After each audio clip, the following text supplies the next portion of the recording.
real quick, I just wanted to ask you if you could tell us a little bit about your organization and what the APA is doing right now, just so that people know and can get involved if they'd like to. Thank you. Yeah, the association was incorporated in 2003. The idea started in 1994, but at the time I wasn't mature enough to figure out what was possible, and it had to take personal maturity also and self-confidence to go and say, yeah, I can do this. Yeah, we have to change things. Let's do it. Mm-hmm. And my dad used to say, but UNESCO exists. I said, yes, but there is no organization out there that has Afghans on board. Mm-hmm. There wasn't. There was an organization that's called SPAC, and at the time it was only foreign diplomats that were running this. I think now they have a few Afghans on board in Afghanistan, which is great.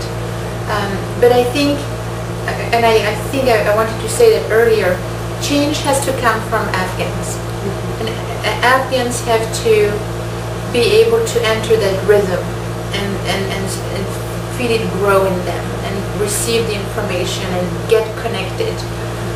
If it constantly comes from outside, it's not really theirs. Mm-hmm. And it's already the pattern, like the objects are gone somewhere else, it's foreigners, and I don't mean that in a pejorative way, mm-hmm. but it's not connected to the culture or the community. So we have to get that, and therefore, Mr. Masoudi and others are on the board of advisors.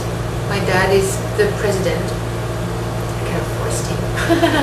I'm kidding, but in the beginning I pushed him a little bit. And what we've done essentially is raise awareness. So what we've done, and I'm looking at it because this is what we've done, raising awareness beyond the university. Mm-hmm. See, my father is a scientist in academia. Most of all of his colleagues are in the same situation, and they understand what they're saying, and they have a language. Mm-hmm. And I said, but I said, Baba John, Daddy, I said, you have to take that out and bring it out mm-hmm. to the general public. And he was reluctant at first. He said, you mean we have to vulgarize everything? I said, no, but you have to give the same information in a comprehensive way, because sometimes it's pretty dry mm-hmm. when it's scientific.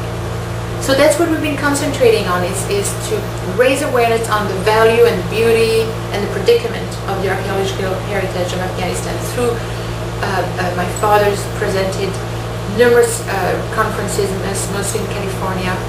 I started with the help of Mayor Gavin Newsom, Art with Heart, a kid-to-kid initiative, mm-hmm. where I go to schools and I do slide presentations, and we do little drawing contests and stuff. We raised money for his excavation. We attempted to raise money for the museum and the Archaeology Institute, and I did not succeed as of yet, but I'm getting a couple of people this fall to help with fundraising and grant writing, so we can focus on that. Because, for example, the Archaeology Institute mm-hmm. doesn't even have has a generator but doesn't have any fuel to put in. I mean, it's that simple.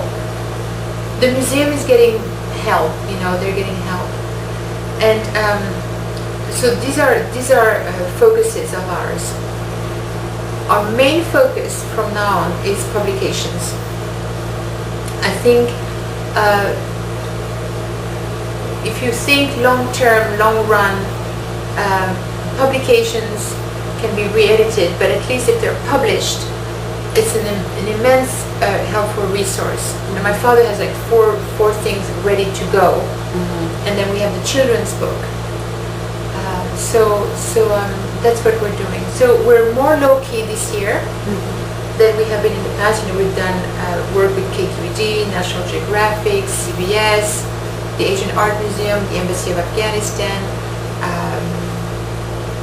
and many other organizations, to raise awareness. And I have the Afghan Student Associations also, Afghan Community, Afghan Elderlies Association. When the Afghan exhibit was in San Francisco, we did some presentations for the Elderlies Association, translated. I spoke in English, and it was simultaneously translated in Dari, so that everybody could understand. And it was a very emotional day that day, because I get emotional when a woman was saying 5 minutes left, and I was like, and I thought, I haven't gotten through to them.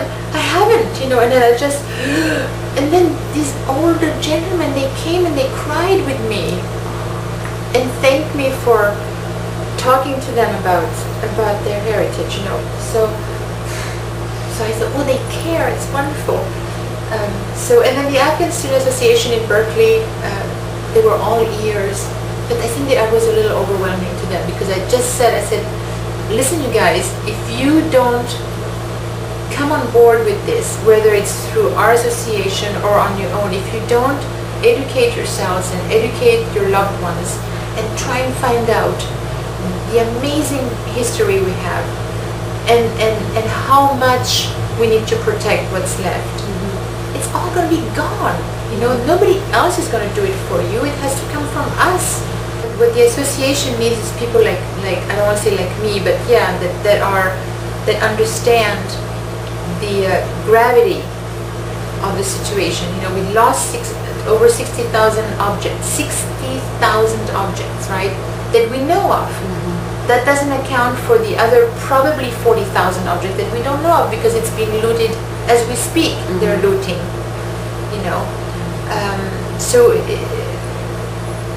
people, we have to create a larger movement, a voice. It's merely a voice, it's creating a voice, a presence that goes beyond a few individuals, that spreads everywhere, and particularly in the Afghan community. It would be lovely if they took ownership of this situation. Iranians are extremely proactive. They haven't gone through the same journey, mind you, but they're proactive. So we'll see. We'll see what happens. Well, I want to thank you so much for coming here and leading this tour and for taking the time to speak to me.